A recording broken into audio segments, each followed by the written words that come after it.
Jeff in the back. For Stephen, over to your left. You got the team off to a hot start, then had that little incident at the end of the first half. Can you take us through that, and then also what Chucky did to kind of pick up the slack once you were sitting on the bench? Yeah, no, for sure. I shouldn't have reacted how I did. I thought he pulled me down, and I reacted in a pretty bad way, so that's on me. And then Chucky, just coming in, picking us up. He obviously had a great game. He had 27 points. He was getting to the line, and we just thought he could get down low a little more, just because their guards were a little smaller. So, obviously he executed, and I thought him and the team played great.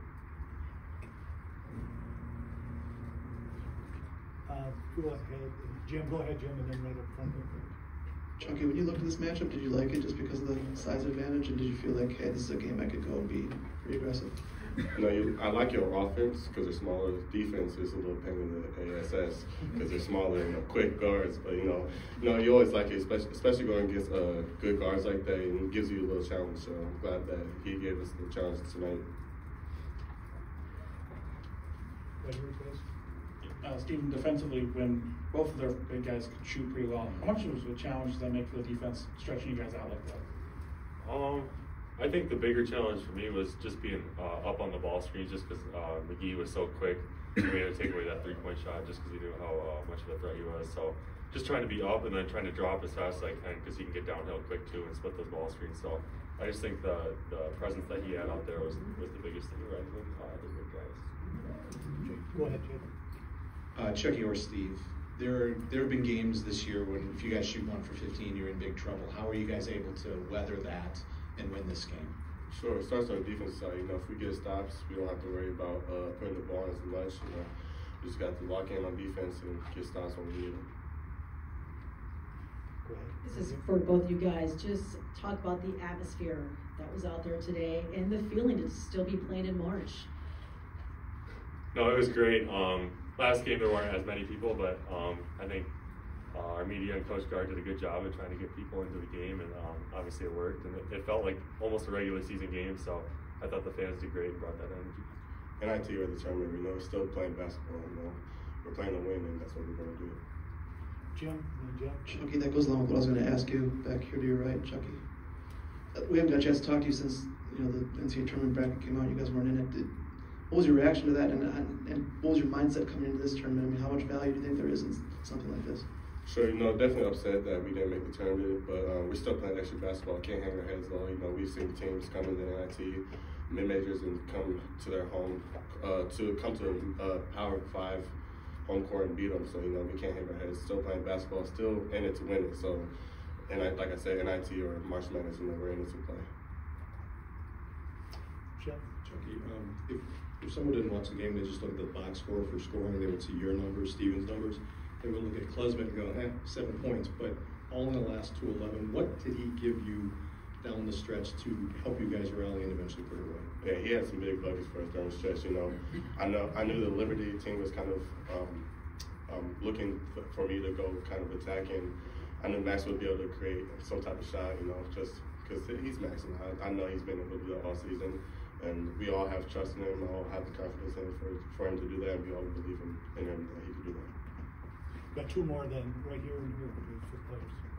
Chucky, you've scored a lot of your points from the outside this year, and the team obviously, shoots typically better than they do tonight. What sort of was the issue with the 3-point shooting, and what are some of the ways that you were able to adjust, I guess, maybe with that matchup? Yeah, for sure. As the 3-pointers not falling in, that's when we really have to lock in on defense. If we lock in on defense, we can get out and push in transition, get in the post. I think that's what we did good. We did a good job of that today, going in the post and scoring out in the paint.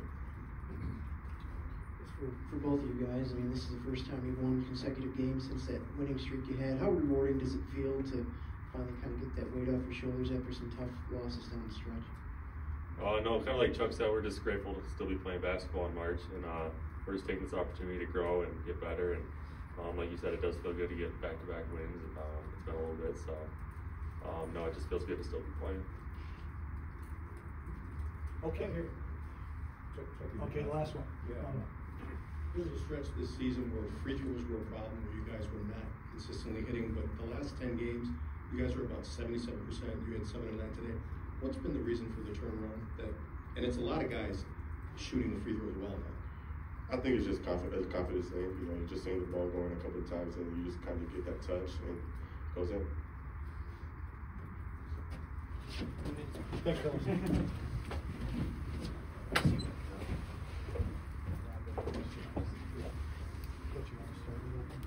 Sure. We'll have Coach start with some opening comments. All right, thanks, Dave. Obviously, a terrific college basketball game. I knew Liberty watching film and, followed them from afar because I've known Richie McKay for a long time and the job he's done there.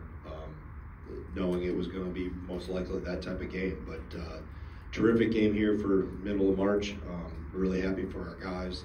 Huge shout out to all the fans that came in and it created a terrific atmosphere. They were loud from the beginning. I don't know how many ended up being here, but a huge thank you. So if you were here and you don't have a season ticket, get on the season ticket list. We got to get you in here more often and have that type of atmosphere all the time. So I thought a huge boost from them, and they saw two really good teams playing. In terms of the game, I thought we obviously getting Steve in foul trouble took us away from playing through him as much as we typically probably would, but other guys stepped up. We talked about Tyler, some big plays down the stretch. Chucky obviously was getting downhill and playing at the rim, getting to the free throw line. Carter Gilmore with a couple of huge defensive plays and rebounds down the stretch.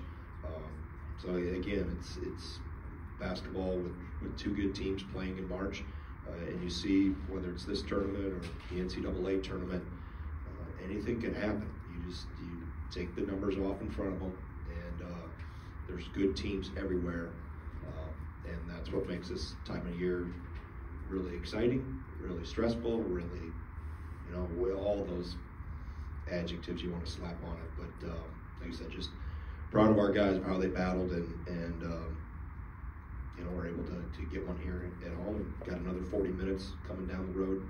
Sounds like Tuesday.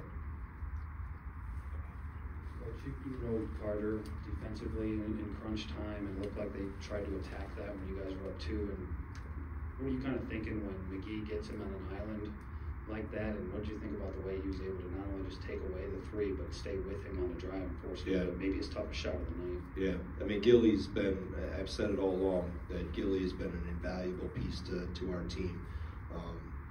He probably doesn't get the credit from the outside world that he deserves, because numbers don't jump off you on the stat sheet, but there's an example. I mean, tough, moved his feet. We wanted to go smaller during that time, knowing that was probably going to happen, and switch 1 through 5. And he did a terrific job of keeping him in front of him as much as he could. And then when they got to the rim, he jump walled him and made him have to come through a body. So again, they don't have a stat for that, but that was a big play for us in that game. Right in front of you, Coach. Yeah, Greg, obviously you guys didn't hit a 3 until the waning minutes of that second half. Did you ever get the sense that you were going to need 1 or 2 to fall to win the game? Not really. I mean, as long as they're good shots, and you got the proper guys taking them. I mean, those 3 guys that were taking most of them. Yeah, Connor, Max, and Chucky. Jordan taking a couple. I thought they were all, for the most part. Chucky and Connor have a pretty bright green light, so they have to make decisions on what they want. The one Max had was huge. He was able to get his guy to drop his hands a little bit and rock him back and walk into that one. Max's play off the side out of bounds, was huge. And it's good to see growth, because we ran that exact play against Rutgers and he wasn't able to finish. Today he's able to finish, and that I'm happy for him, and the other guys for executing it the right way, and a big bucket in crunch time. Chucky was asked about his aggressiveness and getting inside the paint, switching to defense, but was that something you talked to him about before the game? Like, the matchup you've got to be aggressive and get into the rim for us? I mean, we always want him aggressive and get into the rim. I think, Steve's ability to knock down threes that changes us offensively in a good way. The Pigs can't chase Chucky maybe as long because of what he did the previous game. But I think getting to the free throw line was big. and we did some things where we intentionally posted Chucky, just because I felt we could do post him, post Max. Connor's going to spend a few more months in the weight room before he's going to get special things called for him to go in there. But those two guys, I felt we could try to touch them in the post and take advantage of that in there. You sort of alluded to it. You've given the last shot of the game to several different players throughout the year, but is Max sort of becoming maybe one of those more consistent closers that you have? Depends on where the ball is and what the time, those things. It's all time and situation. We have a package that, we have for late games that, different things for different guys based on where the ball is, what's the score, all those type of things. So just in that situation, being down one, I thought that was a good one to go to, and he's pretty forceful going downhill, in terms of how he drives it. So he can drive it, get fouled, good free throw shooter. So I thought that was a good thing to try to do late in that game. Greg Gard doesn't seem to have an issue with his confidence. He had a similar rough patch earlier in the year. Are you guys just kind of waiting for one to go in and then lit to come off the basket? Keep shooting. And that one that Chucky had came right at me. That did everything. We have to measure the rims, make sure they're still the diameter is still right, because that touched every part inside that rim and then wiggled out. But no, you got good ones, you got to keep shooting them, and don't let that impact your confidence in a negative way.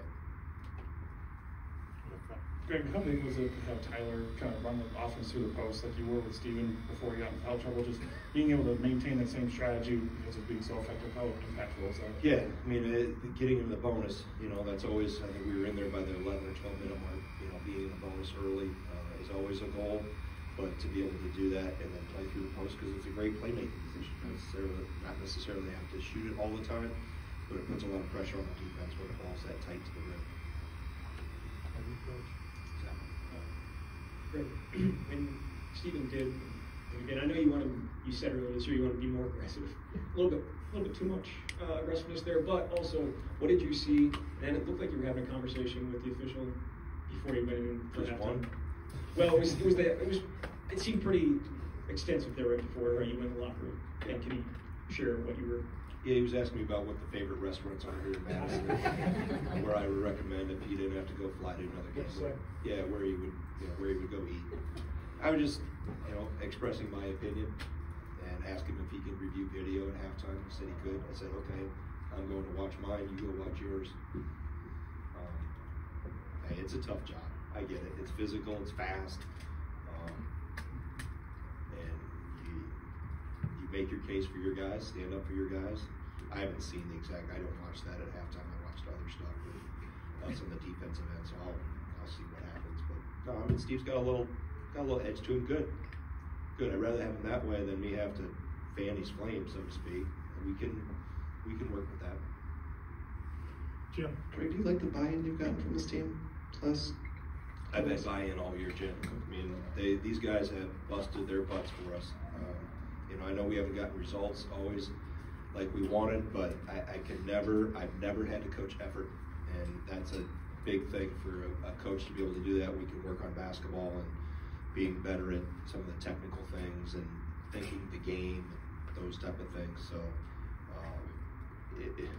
if this group didn't have buy-in, we wouldn't be here nor have a chance. We've competed with about everybody we played. We haven't, we've had some ups and downs. We've been a little inconsistent. So is everybody else. She's looking around the country with the games going on and watched our league. But they've been all in. They've given, like I said, they've laid it all on the line for us, and that's, as a coach, that's all you can ask for. Jeff, kind of getting back to Crowl for a second. Obviously, he doesn't want to lose his composure, but you alluded to it. Long term, do you point to him about that play and say, look, you can be aggressive. You can, as long as you stay within the rules, you can get physical and attack people. Yeah, and we talked about that too. If you're not going to snow, or you're starting to lower your shoulder or snow plow, or you got a team that's going to try to do that and get you out of the game, whether they're going to draw a charge or get you to maybe make unwise decisions with how you react. Change your footwork, go with the Sigma or reverse pivot so you can see everything and you're not just steamrolling the defender over. So That's all part. I think I like that he's aggressive. You know, I'd rather have him that way, and we can work to fine-tune some of the things than if I had to really encourage him to play that physical. Because when he came here 2 years ago, he wanted not a whole lot to do with that, and he's added that part, and he likes it too. He's got a little. I've always said that. I get asked who's the best trash talker on the team.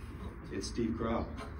He's the one that tells everybody how good he is, and the other guys too. So I like that mentality, even though he looks, you know, very meek and mild and proper. He's got a little edge to him, which is good. Greg, Steve and Chucky have had career highs now these 2 games. I know it's not all about scoring, but is this an example of what these extra games can do for you guys? Absolutely. I think this is, you know, for us, being is, you know, we're going to have, I would assume, we'll worry about next year or when this is all done, but to be able to get this experience and continue to grow and put guys in different situations and more days to practice, more opportunities for us to get better. You know, anytime you have an opportunity, it's a chance to get better. And you know, we get another day of practice and 40 more minutes. So it's, did you have a follow-up, Ron? Yeah. Just are those practice reps a little underrated too? Just obviously the games help, but other practice. Yeah, I mean, we're not practicing. We're not burning the candle at both ends here. This time of year, it's pretty short. You know, it's a lot of non-contact. You know, just get some shots up. A little bit of, we did 15 possessions today, Sunday, Friday, with you know, Liberty stuff, and work more on ourselves, and maybe 20 yesterday. But it was in and out. And if we're trying to overcook it here in March, we got to be fresh and stay healthy as well as we can. Can you take one more? Yeah, I got one more time in the world. Just yell it. What do you got? You mentioned Stevens passing out of the post. You know, it seemed like he was doing that majority of the time when the doubles came. Is that something that you can see becoming more of a part of the offense maybe before the double, like earlier in the game? Well, they didn't double him early. They didn't double him until the first possession of the second half, big to big. You know, they dug and sent some smaller guys at him, but the first possession was the first time they went big on him. And then he hit Tyler cutting the rim on the backside. So, yeah, I mean, he's handled double teams really well. He's very calm. He's very skilled. Even in the year when he was, you know, sitting behind Potter and Reavers and all those guys, you know, we tried to trap the post in preparation for opponents. He was hard to trap just because he doesn't get antsy with the ball. He doesn't get spooked. Some guys I've had over the years that when you send extra help around, it becomes a hand grenade. They can't get rid of it fast enough. He's very calm and collected with that. And being 7 feet to be able to see over people, for the most part, helps. But he's got a very good feel for the game. Jeff, did you get a little bit of a spark when you needed it from Mickey? Yes. I pointed it out to the team in the locker room. You know, that dive on the floor that caused a jump ball, and he's done that. He's, you know, just watching his emergence, you know, in the last 30, 40 days. Max, I think, has gotten more comfortable. The guys that are new to the program, but Kamari's come in and done a lot of good things. He's doing more positives now than what he was. Obviously, early in the year, I think he was trying to find his way, but now he's kind of settled in on a groove and understands how he can help us in a positive way. Okay, anything else? All good? All right. Thanks, Phil. Thank you.